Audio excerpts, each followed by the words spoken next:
ഹിക്കയാണ് നമ്മുടെ വട്ടവിളം അമ്മദൂട്ടി. ഹിക്ക വരുമ്പം ഹിക്കയുടെ പ്രശ്നമെന്ന് വെച്ചാൽ ഈ സെറ്റിലൊക്കെ ഹിക്കയെക്കാട്ടിലും കൂടുതൽ ആരെങ്കിലും ശ്രദ്ധിക്കപ്പെട്ട ഹിക്കയ്ക്ക് ഭയങ്കര ഫ്രസ്ട്രേഷനാണ്. ഹിക്ക അവിടുന്ന് ഓടും, ഹിക്ക ദേഷ്യപ്പെടും, ഹിക്ക ആകെ പ്രശ്നം ഉണ്ടാക്കും.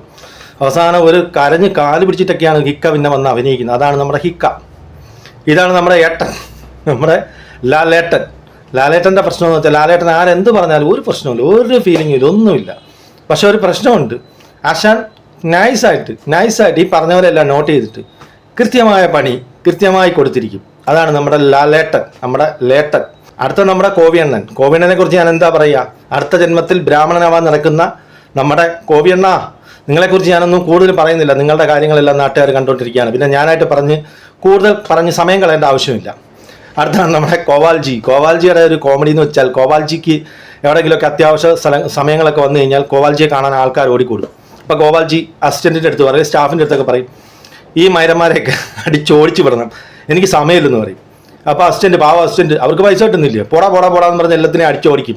അപ്പോൾ നമ്മുടെ കോവാൽജി പ്രത്യക്ഷപ്പെട്ടിട്ട് പറയും, അയ്യോ എന്നെ കാണാൻ വന്നവരാണ്, അവരെ ഒന്നും ചെയ്യല്ലേ, ഡേയ് വന്നിട്ട് എല്ലാവരും കാണോ. അപ്പോൾ കോവാൽജി അവിടെ ആരായി? നമ്മളാരായി? ഈ പറഞ്ഞ സ്റ്റാഫ് ആരായി? അത് പോട്ടെ.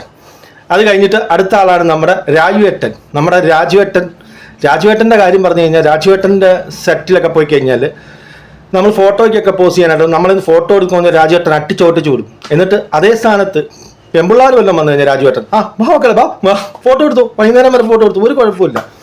ആണുങ്ങൾ വന്നു കഴിഞ്ഞാൽ പറയും, ഇത് ഇവിടെ ഇമ്പോർട്ടൻ്റ് ആയിട്ടുള്ള ഇതാണ്, ഇവിടെ പറ്റില്ല.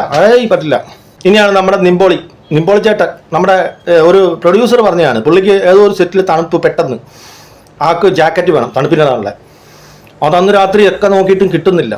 പിന്നെ നിമ്പോളി ചേട്ടന് ഭയങ്കര ദേഷ്യം, ആരെടുത്തും നോക്കത്തില്ല, മിണ്ടത്തില്ല, ഫ്രസ്ട്രേഷൻ. ചേട്ടന് പിന്നെ സംവിധായകനെ കാണുമ്പോൾ മോഹൻ തിരിക്കും, നിർമ്മാതാവിനെ കാണുമ്പോൾ മോഹൻ തിരിക്കും, എല്ലാവരും കാണുമ്പോൾ മോഹൻ തിരിക്കും. ഇതാണ് നമ്മുടെ നിമ്പോളി ചേട്ടൻ. ഇനിയുണ്ട് ഒത്തിരി ആൾക്കാർ, അത് അടുത്തടുത്ത വീഡിയോയിലൂടെ പറയാം.